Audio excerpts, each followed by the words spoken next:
way to the big city. I'm not going to tell you why, because that's pretty graphic. It concerns hospitals. Yeah, do the math. Are you ready, Julie? Yep. Okay. Oh, we're going to take in Costco. Oh, Michael's. The sun's bright.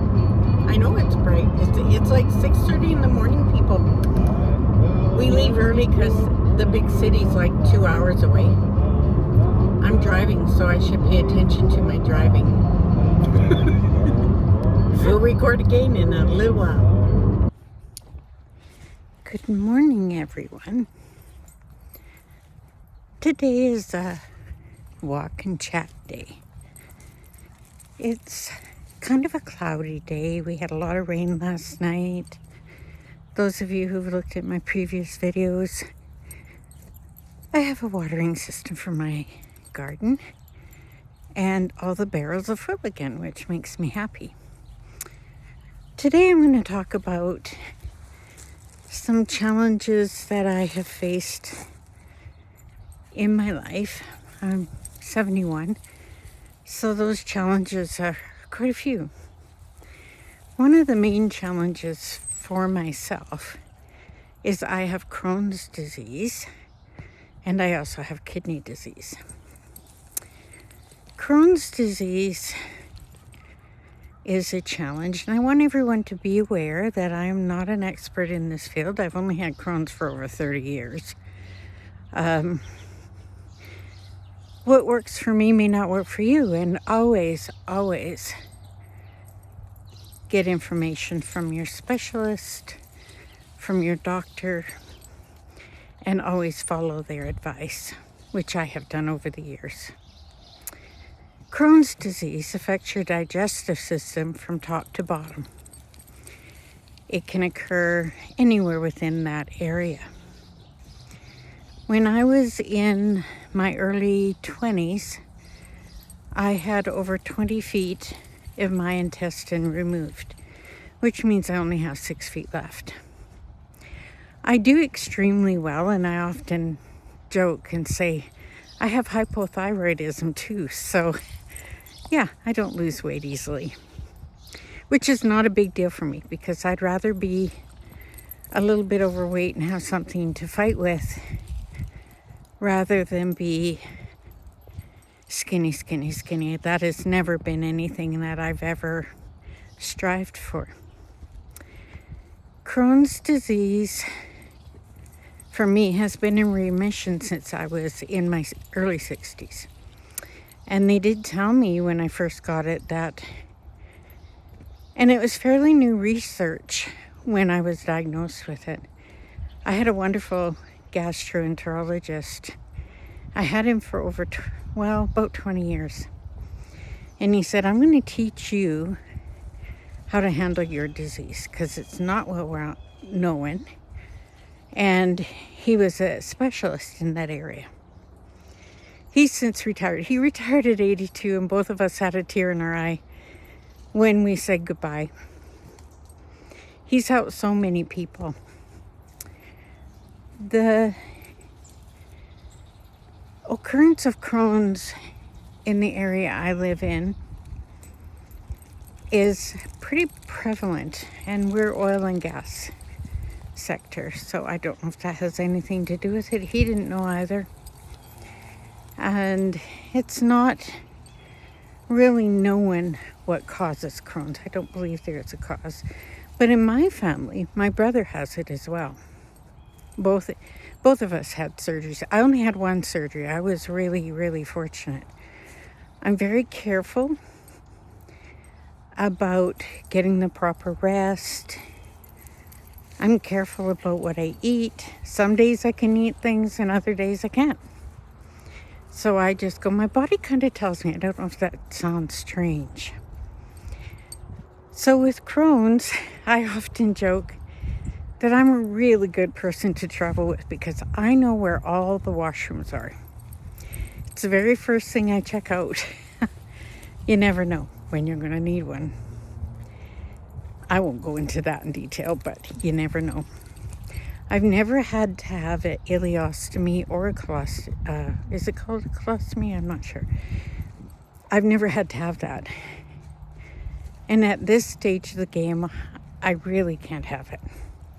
I only have 6 feet of intestine left. Normally, we're born with, well, not born, but we have 20 to 26 feet, I believe. Now, the doctors I had at the time I was diagnosed, I was really, really blessed to have them. When they did the surgery, they took out the parts, I guess, that I could live without. Apparently I can. I do have a stricture, and that means it's a very narrow opening. So, again, fiber on some days is not my friend. I'll talk about the kidney disease another day. So I've had my challenges, and I don't eat a lot of fiber. I do cook my vegetables quite well. Not so they're mush, but easy to digest. Some days I can eat carrots, other days I can't. Transit is quick with me. I can eat an apple 1 hour, next hour it's gone. So I was able to raise 2 children while I had this disease. Or I still have it. Once you have it, you have it. It can go into remission. I have been on steroids throughout my life, off and on. And they're not fun.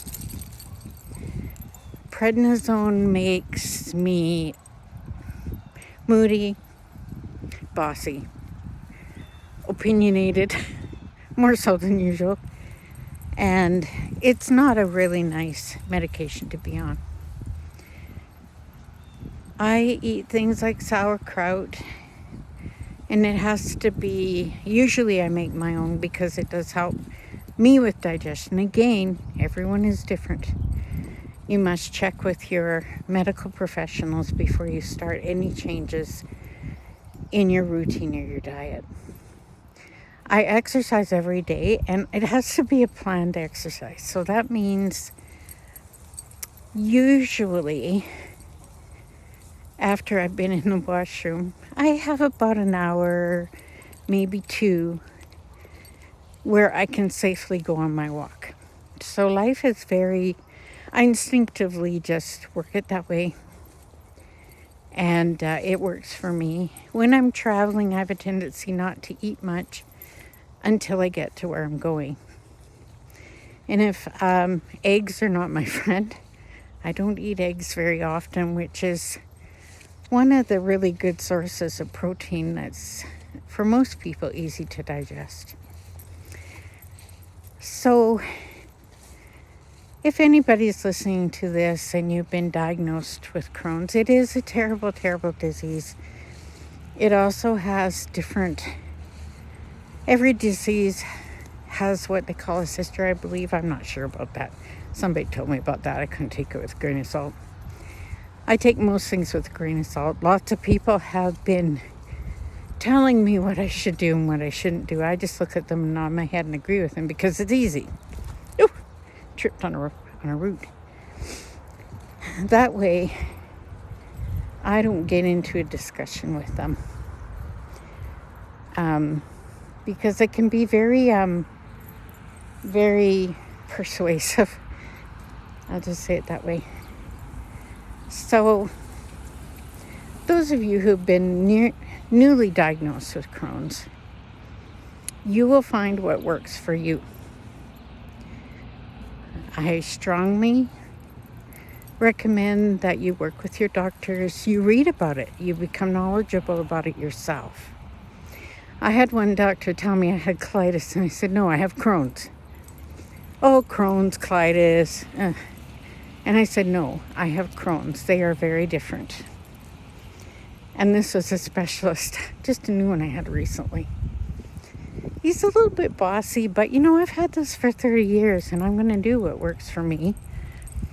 And I often say at 71, I just want to have a nice, peaceful life. I don't need to try any new medications. Um, there were some so-called miracle things, but my doctor that I had for 20 years, he said in my case, now this is my case, you do what's right for you. I can't reiterate that enough. It wouldn't be beneficial. The side effects, as he explained them to me, can be pretty devastating. And he said I wasn't having any major problems, or what they considered to be major. So I have to turn in a circle. My dog went behind me. She's not supposed to do that, but every once in a while she does. And he said the side effects would be more devastating to me than the cure. And he said, I'm doing well. We'll stick with what we're doing. I pray. And on the days that are really challenging to me, I pray and just ask to get through that day. And you know what? I get through the day. So I hope that all of you find a bit of encouragement from this. I'll talk about Crohn's probably more in the future. Right now I'm in remission and I'm enjoying that. But like I said, I'm very careful. I rest when I need to rest. I'm not a great big social person, so yeah, I take that into consideration. So have a good day, everybody. And I hope those of you who may be watching this and have Crohn's disease gain a little bit of encouragement. And that I wish you all the best. And again, one final warning. Make sure you follow your doctor's advice, your specialist's advice. Read about it. Be informed yourself. So have a good day. Talk to you later. Bye-bye for now. Okay, so in finishing up this video, on our way home from the city, we're both sitting, we're driving. She's driving because we take turns. And she's a very good driver, so I'm never nervous with her driving. And we're talking about the story about the watermelon. Well, 3 years ago, she was coming home from the city with some friends, and she was driving, and she saw this pickup that said Texas watermelons. So she stopped with her friends. Luckily, it wasn't her by herself. And she bought a watermelon. It was a $40 watermelon. And then today, as we're coming home, we're laughing because I said, do you remember that watermelon you bought like 3 years ago? Yeah, and we're kind of chuckling over, should we eat it? Should we not? But we all ate it. We're still here today. So what happens? We're driving around down the road, and guess what? There's that same truck with the same sign that says Texas watermelons with the same driver. So we drove up, and we were watching other people were buying the watermelon. So we thought, yeah, okay, we'll buy another watermelon for $40. There was a sticker on the watermelon. And I said to Julie, I laughed. I said, we never even looked at the license plate on the truck to see if it was actually from Texas or if it had a plate from our country. And so, yeah, we brought the watermelon home and we ate it, and we're still all healthy. The watermelon was juicy. It was really good. So, yeah. Anyhow, what a coincidence. Only would happen if it's with me and my granddaughter. We have a lot of fun when we go together, and I'm really happy to say that she doesn't mind traveling with her grandma. So take care, everyone, and here's another goodbye. I'm sorry I said goodbye in the other video, and I'm too lazy to edit that out, so I'm saying goodbye again. So I hope you enjoyed the story. I hope you enjoyed my little chat, and we'll talk to you again.